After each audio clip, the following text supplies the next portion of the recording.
Yang sahih di Berita RTM, berita perdana yang sahih dan berimbang. Pastinya untuk edisi hari ini, Selasa 20 September 2022, saya Fatil Hidayat Ghazali. Dan saya Margaret Gambang. Berikut paparan utama malam ini. Mangsa sindiket penipuan kerja luar negara akan dibawa pulang dengan selamat.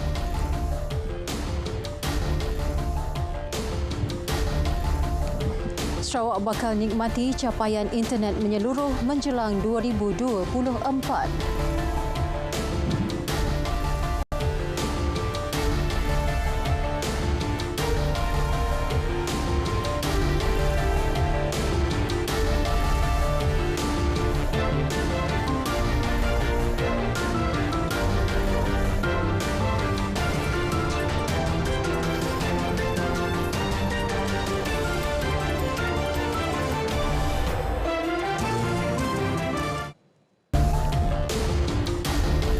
Assalamualaikum, salam keluarga Malaysia.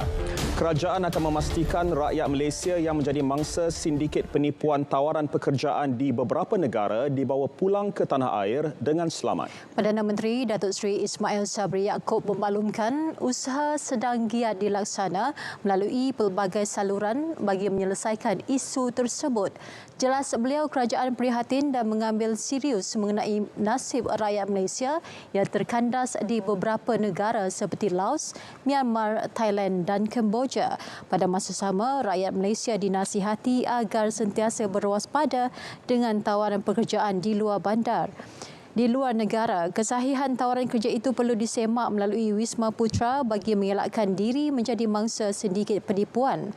Beliau mengulas isu yang disuarakan Pertubuhan Keprihatinan Jenayah Komuniti Malaysia MCCC dan Pertubuhan Kemanusiaan Masyarakat Antarabangsa Malaysia MHO. Isu tersebut juga bakal dibincangkan dalam mesyuarat Kabinet esok. Malaysia tidak boleh ketinggalan dalam perkembangan bidang sains, matematik, kejuruteraan dan teknologi STEM. Perdana Menteri berkata ia bagi memastikan negara terus kekal mampan dan berdaya saing di peringkat global. Menurut beliau, kerajaan juga sentiasa berusaha memerkasa bidang sains, teknologi dan inovasi STI.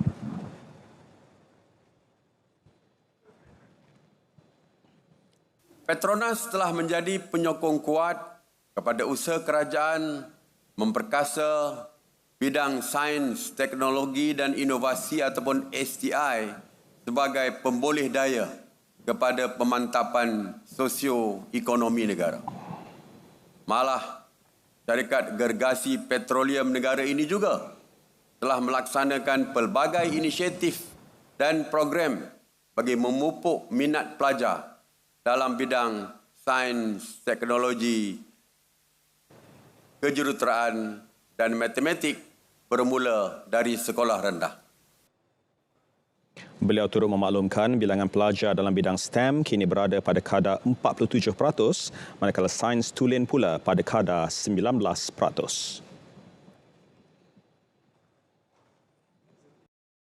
Sementara itu, Datuk Seri Ismail Sabri memaklumkan Petronas bakal menaikkan 2 kategori allowance untuk pelajar di bawah tajaannya. Tajaan yang akan memanfaatkan lebih 2,000 pelajar itu dikuatkuasakan serta-merta.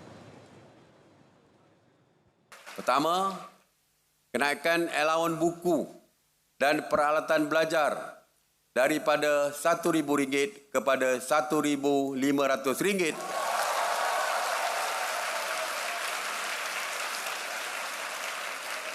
Untuk pelajar di Malaysia dan tambahan RM500 untuk pelajar di luar negara.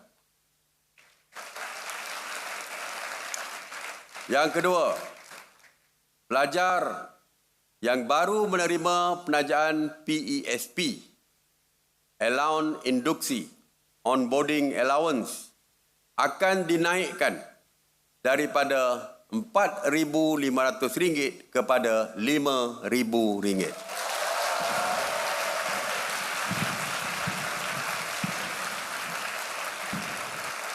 Kenaikan kedua-dua allowance ini mengambil kira kos sara hidup yang semakin tinggi dan bantuan ini diharap dapat meringankan beban pelajar dan ibu bapa Seterusnya, memudahkan proses pembelajaran pelajar.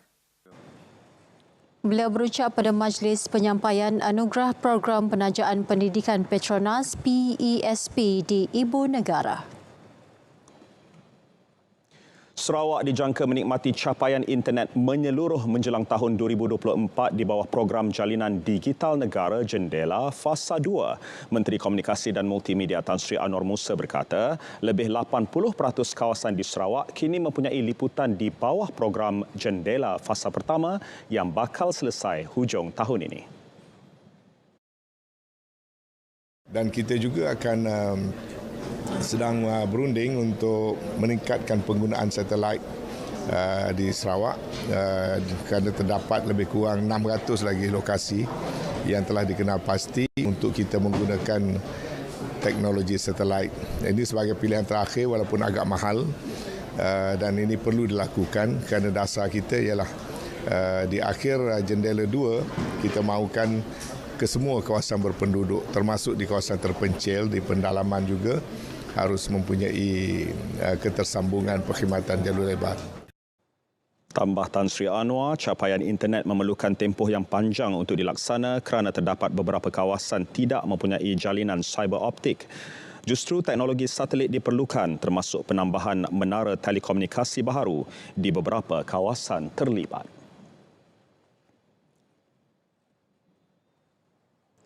Program inisiatif Peranti Siswa Keluarga Malaysia bukan sahaja merapatkan jurang digital, malah meringankan beban pelajar golongan B40.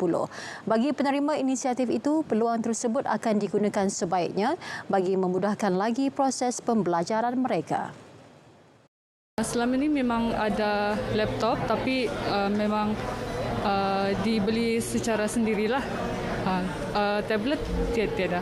Alhamdulillah dengan adanya tablet ini dia boleh membantulah sebab laptop yang ada sebelum ni dia tidak begitu baiklah. Jadi dengan adanya peranti siswa yang baru dia boleh sedikit sebanyak membantu untuk kerja kursus yang diberikan.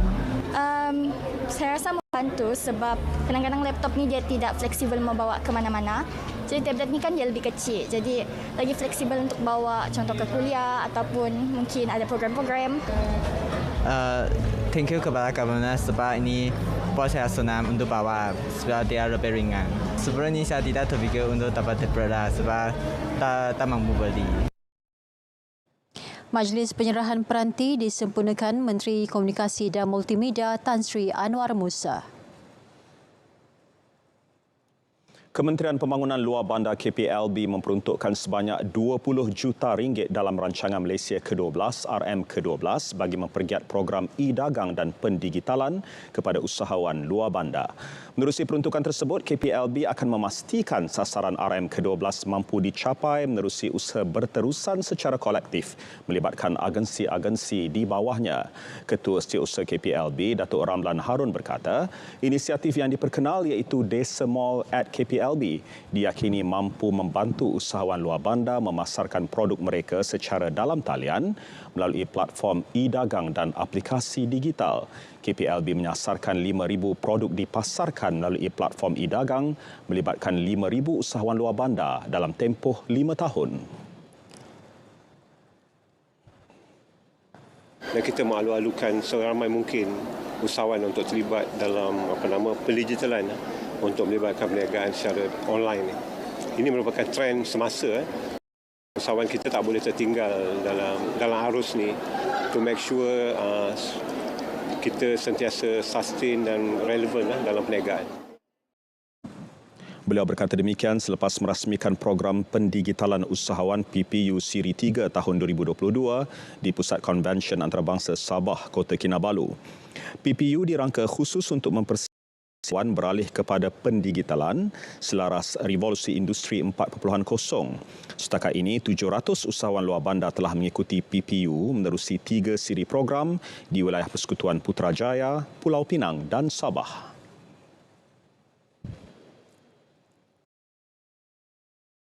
Peniaga kecil-kecilan ataupun home base, ini salah satu cara kami untuk lebih mendigitalkan lagi kami punya produk, usaha kami dengan mempromosikan lagi bukan secara lokal tapi juga antarabangsa. Pendedahan mengenai pendigitalan melalui platform Desa Mall dengan kerjasama KPLB. So ini memberi peluang kepada saya untuk mempromosikan lagi saya punya kraft tangan ni lah. Bukan saya di peringkat Sabah dan Semenanjung tapi juga antarabangsa lah. Selepas mengikuti program PPU ketiga ini bersama e-local, alhamdulillah kami sudah register di bawah Desa Mall. InsyaAllah kalau diberi peluang, produk kami akan dimasukkan ke Desa Mall lah, di outlet-outlet dengan digital macam Shopee, Lazada dan yang lain-lain lah. Program pemasangan lampu jalan kampung terutama di Sabah antara yang akan diperhebat KPLB mulai tahun hadapan. Justru peruntukan khusus dimohon kementerian menerusi bajet 2023. Menurut Ketua Setiausaha KPLB Datuk Ramlan Harun, program pemasangan lampu jalan kampung dilaksanakan secara berperingkat berdasarkan keperluan dan keutamaan. Ini kerana kos operasi dan penyelenggaraan ditanggung kerajaan secara berterusan. Bagi memastikan program pencahayaan itu turut dinikmati penduduk luar bandar, Sabah menjadi antara negeri yang jadi keutamaan. Tahun ini tak ada peruntukan yang disediakan dan kita telah bid dalam bajet tahun 2023 bagi kita meneruskan pelaksanaan projek lampu jalan kampung.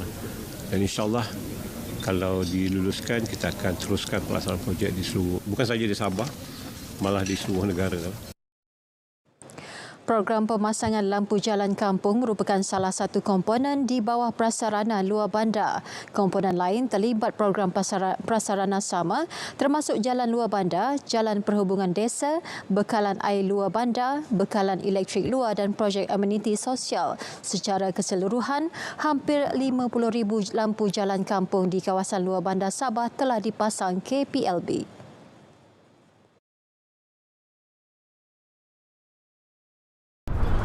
Nak ajak hampa semua beramai-ramai kunjungi Karnival Jom Beli Rumah 2022 di wilayah utara yang akan berlangsung pada 23 hingga 25 September ini, start Jumaat sampai Ahad selama 3 hari.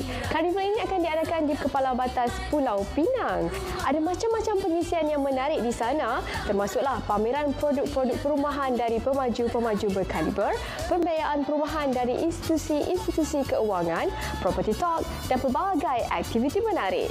Jom semua orang utara mai singgah ramai-ramai ke Karnival Jom Beli Rumah 2022 wilayah utara. Hai, saya Yasmin Hanif. Sama-sama kita cakna ilmu bijak kewangan dan pelaburan di Sembang-Sembang ASMB 2022. Bermula dari 3 September hingga 23 November, setiap Sabtu jam 1.30 dan ulangannya setiap Ahad dan Rabu 1.30 hanya di RTM TV1. Sembang-Sembang ASMB.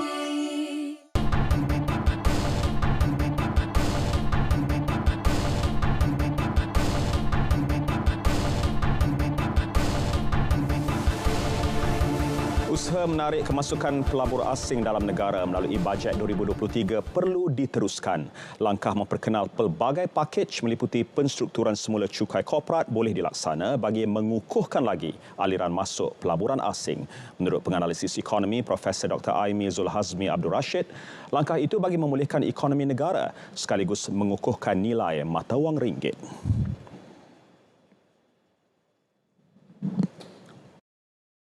Digusarkan kemelesetan ekonomi dunia yang dijangkakan pada tahun 2023 akan memberikan kesan yang tidak baik kepada ekonomi domestik negara. Di sinilah kerajaan perlu juga selain daripada menggalakkan ekonomi domestik, mengadakan pelbagai pakej untuk menarik pelaburan asing masuk ke negara. Fokus kepada sektor-sektor yang menyumbang kepada pertukaran mata wang asing ke dalam negara juga perlu diberikan. Ini termasuk sektor pelancongan bagi menarik kehadiran lebih ramai pelancong asing, seterusnya meningkatkan pertumbuhan ekonomi negara. Golongan profesional muda berharap bajet 2023 menawarkan inisiatif yang pelbagai untuk golongan itu, antaranya jaminan peluang kerja dan inisiatif khas dalam sektor ekonomi gig. Saya berharap dalam bajet tahun ini, pihak kerajaan akan memperkenalkan pelbagai inisiatif untuk membantu kami. Dari segi mengurangkan kos, saya rasa benda-benda seperti kontribusi kepada HRDC yang kami perlu lakukan setiap bulan boleh diturunkan, dan juga skim-skim ataupun grant-grant untuk membantu kami daripada segi pengambilan pekerja-pekerja baru juga boleh diperkenalkan. Saya berharap agar kadar cukai di Malaysia dapat dikurangkan. Saya harap kerajaan dapat mengambil langkah-langkah yang drastik untuk memberi manfaat kepada rakyat. Sebagai seorang ibu, saya berharap agar belanjawan pada kali ini akan mengambil kira kos yang sedang meningkat. Contohnya, pengangkutan ke sekolah, bayaran bulanan anak-anak dan juga untuk aktiviti tambahan atau kelas tambahan di luar waktu sekolah. Semoga pembentangan bajet pada kali ini dapat memfokuskan sedikit berkaitan dengan kawalan harga barangan dengan cara kerajaan meneliti semula harga barangan yang ada di pasaran. Dan yang keduanya adalah memberi bantuan modal kepada golongan muda yang kurang berkemampuan tetapi berpotensi untuk menjalankan perniagaan sendiri dengan cara kita beri bantuan modal kepada mereka. Perdagangan Malaysia terus mengukuh pada Ogos dengan pertumbuhan 2 digit direkodkan. Ia berjumlah RM265.74 bilion meningkat 56.7% berbanding tempoh sama tahun lalu. Nilai ekspor negara turut meningkat 48.2% kepada RM141.33 bilion. Manakala nilai import melonjak 67.6% kepada RM124.41 bilion dengan lebihan dagangan 16.92 bilion dicatat pada bulan sama. Kementerian Perdagangan Antarabangsa dan Industri MITI memaklumkan pertumbuhan 2 digit dicatat bagi ekspor ke rakan dagang utama khususnya ASEAN, China, Amerika Syarikat, Kesatuan Eropah EU dan Jepun. Ekspor barangan perkilangan yang mewakili 84.5% daripada keseluruhan ekspor naik 47.7% tahun ke tahun kepada RM119.48 bilion. Ekspor keluaran pertanian turut meningkat 42.6% kepada RM10.47 bilion berbanding Ogos 2021 disokong ekspor yang kukuh bagi minyak dan produk sawit. Peralihan ke arah agenda hijau perlu dilakukan secara berperingkat untuk mengelak kesan negatif ke atas ekosistem terutamanya sektor pekerjaan. Menteri Keuangan Tengku Datuk Seri Zafrul Tengku Abdul Aziz berkata, kerajaan akan memastikan pelaksanaan dasar peralihan tenaga hijau yang lebih adil agar pekerjaan rakyat tidak terkesan. It is critical to conduct social dialogue among governments, workers and employers, organisations at all levels of policy development in order to ensure that we look at gender, look at social protection, green recovery, skills development, and this can be addressed, for example, through reskilling workers and reduce the risk of a stranded workforce as we shift to a green economy. Nak ajak hampa semua, mari beramai-ramai kunjungi Karnival Jom Beli Rumah 2022 di wilayah utara yang akan berlangsung pada 23 hingga 25 September ini, start Jumaat sampai Ahad selama 3 hari. Karnival ini akan diadakan di Kepala Batas Pulau Pinang. Ada macam-macam pengisian yang menarik di sana, termasuklah pameran produk-produk perumahan dari pemaju-pemaju berkaliber, pembiayaan perumahan dari institusi-institusi keuangan, property talk dan pelbagai aktiviti menarik. Jom semua orang utara mai singgah ramai-ramai ke Karnival Jom Beli Rumah 2022 wilayah utara.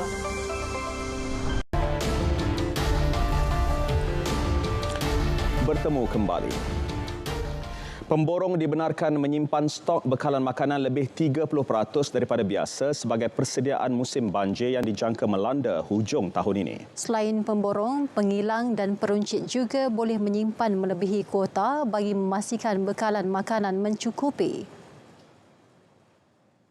Kita membuat pemantauan rapi di seluruh negara kerana kita mendapat makluman daripada meteorologi bahawa banjir kali ini dikatakan mungkin yang lebih teruk daripada yang lepas-lepas. So kita mengambil tindakan proaktif dengan yang pertama kita pergi cek kedai-kedai pemborong di seluruh negara. Kita ada kedai-kedai pemborong kita pasti di seluruh negara dan kita benarkan mereka ini menyimpan stok 30% lebih daripada biasa. Terdahulu, KPDN HEP menubuhkan satu jawatan kuasa khas bagi menghadapi musim banjir. Jawatan kuasa itu sudah merangka pelan tindakan khusus untuk memastikan bekalan makanan mencukupi ketika banjir.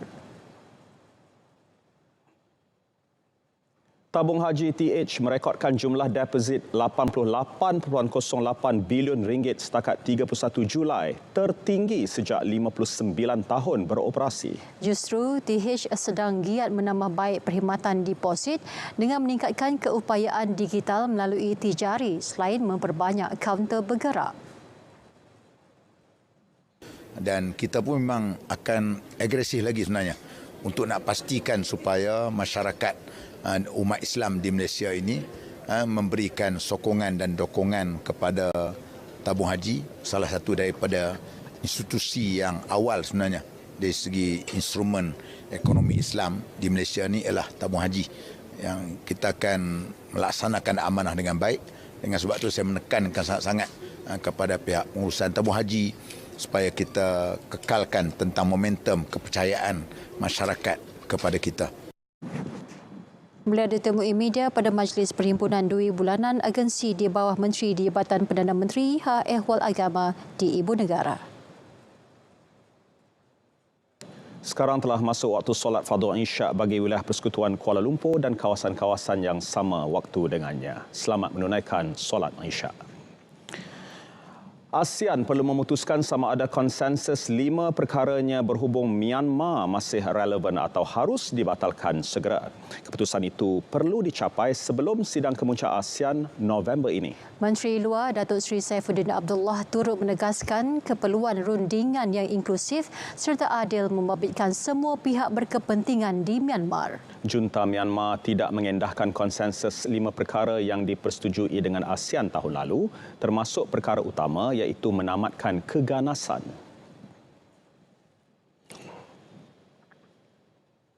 Saya berharap Sekretariat ASEAN dan kami juga menteri-menteri luar ASEAN boleh menyediakan apakah agaknya keputusan baru yang perlu dilakukan. Misalnya, adakah 5-point konsensus itu berkesan? Kalau tidak berkesan, mungkinkah ia boleh dibaiki? Kalau tak boleh dibaiki, perlukah ia diganti? Dan kalau nak diganti, diganti dengan apa? Kita tak boleh tunggu hanya nak bincang ini semasa sidang kemuncak ASEAN. Sebab kalau itu berlaku, lepas itu keputusannya ialah mengarahkan ASEAN Sekretariat dan Menteri Luar untuk mencari jalan. Setahun lagi lah, ramai lagi lah yang akan mati. Ya. Datuk Seri Saifuddin bersama ahli parlimen dari Eropah dan Asia serta ahli-ahli Kerajaan Perpaduan Nasional NUG Myanmar menggesa masyarakat global mengambil tindakan lebih tegas dalam menangani krisis Myanmar. Beliau mempengerusikan mesyuarat berkaitan isu berkenaan di New York sempena Perhimpunan Agung Pertubuhan Bangsa Bersatu PBB. Kementerian Alam Sekitar dan Air KASA menerusi Indah Water Consortium Sdn Bhd IWK memberi jaminan sistem pembentungan negara berkualiti melalui bekalan air yang mencukupi, selamat dan bersih untuk kegunaan awam. Timbalan Menteri Alam Sekitar dan Air Datuk Mansur Osman berkata IWK kini dalam usaha menjana sumber pendapatan alternatif susulan peningkatan kos operasi. IWK juga sekarang ini terlibat dalam usaha-usaha untuk menjana pendapatan sampingan di samping niapa cas yang dikenakan kepada pengguna. Cas yang pengguna ini terlalu rendah lah kalau kita bandingkan hari ini. RM2, RM4 satu tahun kalau bandingkan dengan kos hidup dan kos-kos perkhidmatan yang lain. Menerusi Pelan Kelestarian Malaysia 2030, KASA meletak sasaran penggunaan 1,500 juta liter air pulih sehari bagi kegunaan industri. Ya, bukan JDT saja menguasai Liga Super tetapi pasukan dari Selatan turut menguasai mendominasi Sukma. Ya, ada perincian lanjut bersama dengan Nazri Fahmi dalam edisi Sukan. Silakan. Nazri. Johor terus mendominasi Tamasya Sukma. KBS harap PABM kekal kendali acara angkat berat.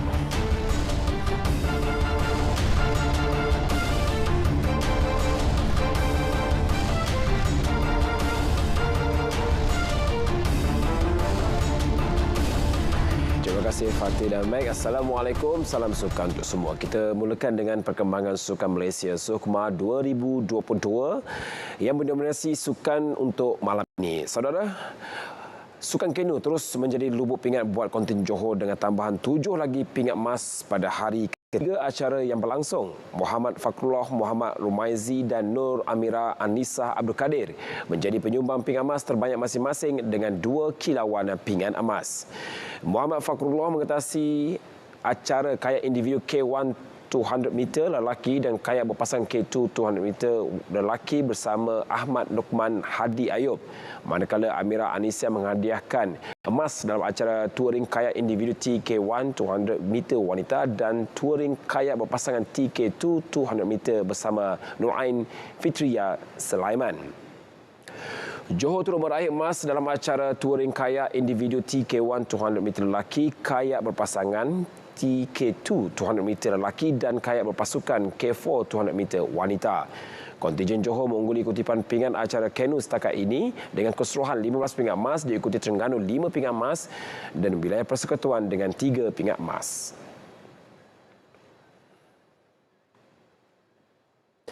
Hari kedua acara berbasikal menyaksikan persembahan seimbang dari semua kontingen yang bertanding. Atlet Kedah Nurul Izzah Izzati Muhammad Asri sekali lagi berangkul pingat emas.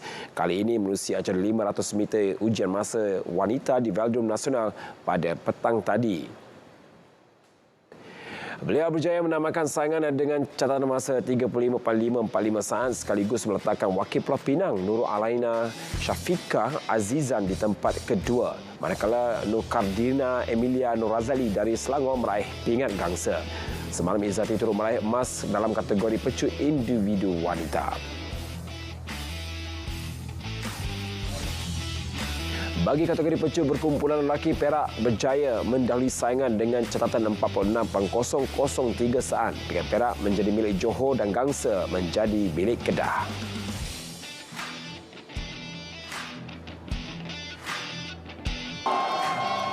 Kategori kejar mengejar individu lelaki pula, atlet Negeri Sembilan Abdul Azim Alias membawa pulang pingat emas, manakala atlet Johor City Nur Adiba Akmal Muhammad Fuad menghuni ranking pertama podium dalam acara Omnium Wanita.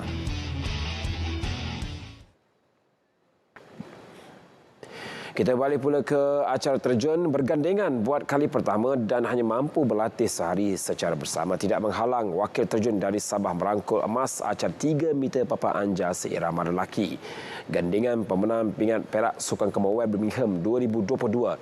Gabriel Gilbert Daim bersama Jul Fadli Jali meraih pingat emas selepas mengumpul 317.37 mata dalam aksi di Pusat Akuatik Nasional Bukit Jalil.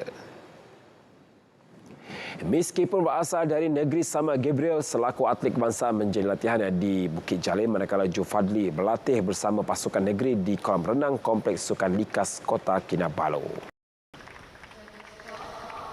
Overall saya punya performance dan juga Jul Fadli punya performance overall okey lah. Sebab kami pun baru juga dapat 1 hari untuk training sekali. Sebab dia training di Sabah, saya training di sini untuk as a national team. So okey lah, prestasi pun puas hati. Kemenangan mereka itu meninggalkan wakil wilayah persekutuan Nur Qayyum Nazmi Muhammad Nazim Yong Ruiji meraih pingat perak, manakala Kelman Soh Zi Kang dari Sarawak membawa pulang pingat gangsa.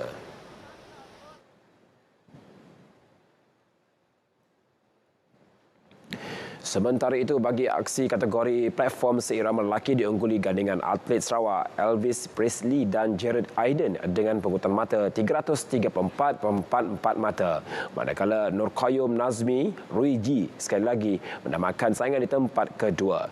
Jufadli yang bergandingan dengan Muhammad Anil Lirian Nur Matrud Abdullah terpaksa berpuas hati dengan gangsa selepas mencatatkan 291.78 mata. Dekat negeri orang. Penuh dengan cabaran dari rakan-rakan dari negeri lain lah. Sebab dorang semua kuat-kuat. Tak dapat nak bandingkan. Semua sama je. Atlet renang Lu Yibing cemerlang apabila mengadakan 2 lagi pingat emas buat Sabah menerusi acara 100 meter gaya bebas wanita dan 50 meter kuat kupu-kupu pada aksi yang berlangsung di Pusat Akuatik Nasional Bukit Jalil. Ia sekaligus melengkapkan emas ketiganya dalam Tamasya Sukma ke-20. Yibing yang turun dengan misi untuk memecahkan rekod kebangsaan miliknya gagal berbuat demikian apabila hanya dipisahkan dengan 0.088 saat. Beliau merekodkan catatan masa 57.64 saat untuk meraih pingat emas, manakala pingat perak dan gangsa masing-masing menjadi milik perenang dari Sarawak. No, sebab I was nervous tadi. Yeah, I was shaking tadi, but I dah try my best lah. I hop into the pool, so sprint saja. Sebelum ini, Yibing menempuh emas dalam acara 200 meter gaya bebas wanita. Atlet berusia 15 tahun itu selepas ini dijangka akan turun bersaing bagi acara 50 meter kuat dada.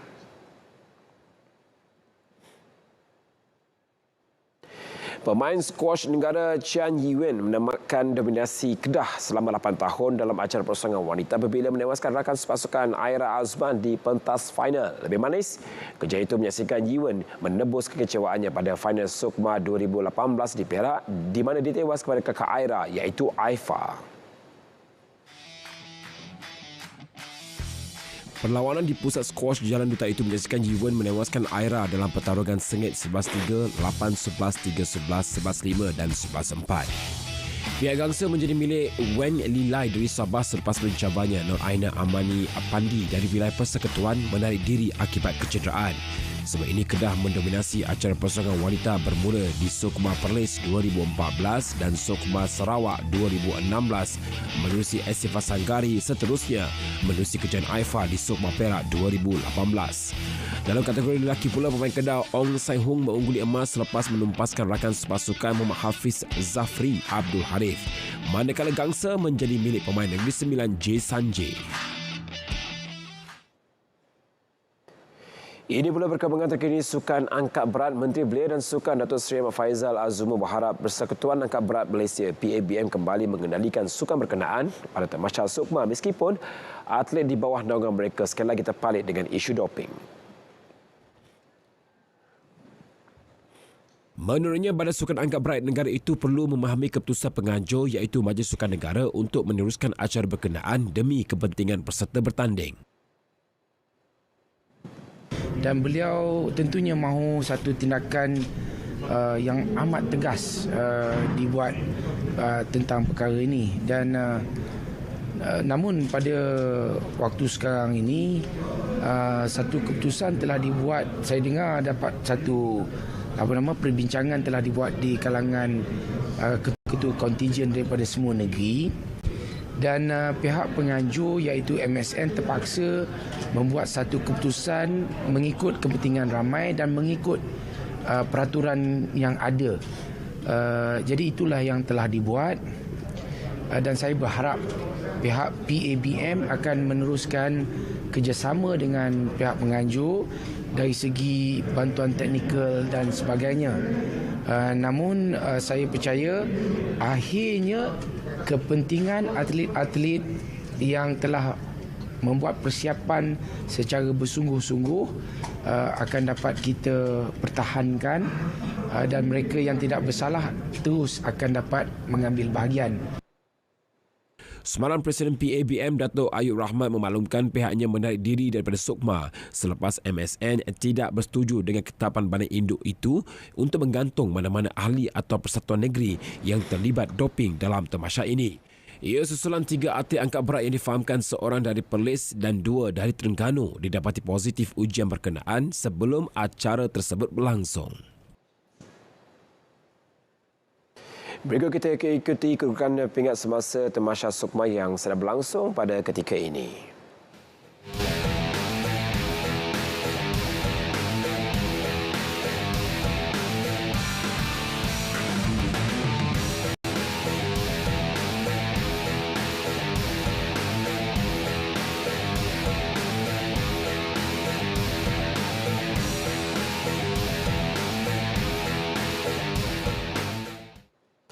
Laporan itu mengakhiri edisi Sukan 20 September 2022. Saudara terus saksikan kegemilangan Sukma ke-20 hanya di RTM sebagai rakan penyiar rasmi #Demi Malaysia.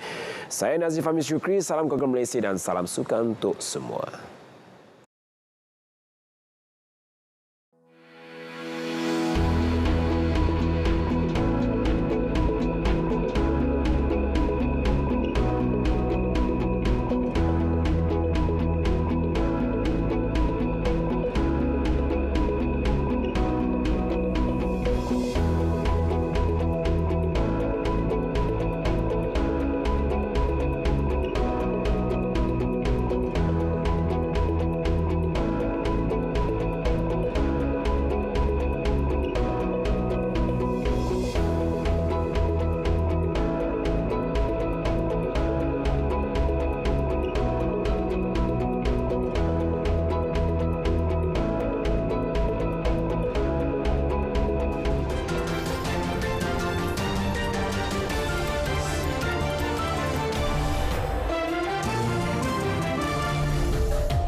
Kita biasa mendengar Spider-Man versi Marvel di Amerika Syarikat. Tetapi rupanya di Eropah, di Perancis juga ada Spider-Man versi mereka sendiri.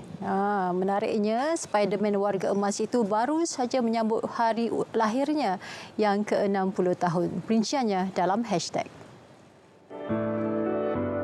Pendaki bangunan terkenal Alain Robert yang digelar Spider-Man Perancis memanjat bangunan 48 tingkat sempena sambutan hari lahirnya yang ke-60. Bangunan Two Total Energies di Paris itu berketinggian 187 meter. Robert memanjat tanpa tali keselamatan dan hanya menggunakan tangan serta beg kapur serbuk untuk mengelap peluhnya.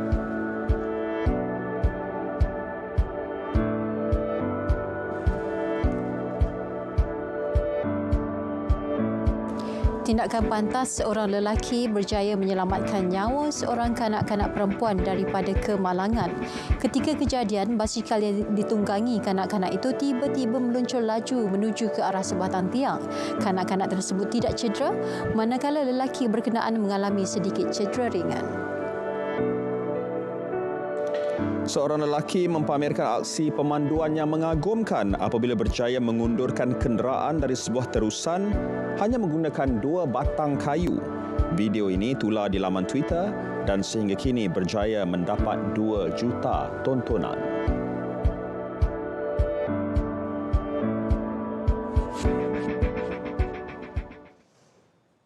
Kayu tu kuat betul lah. Kayu jenis apa tu? Tak tahu.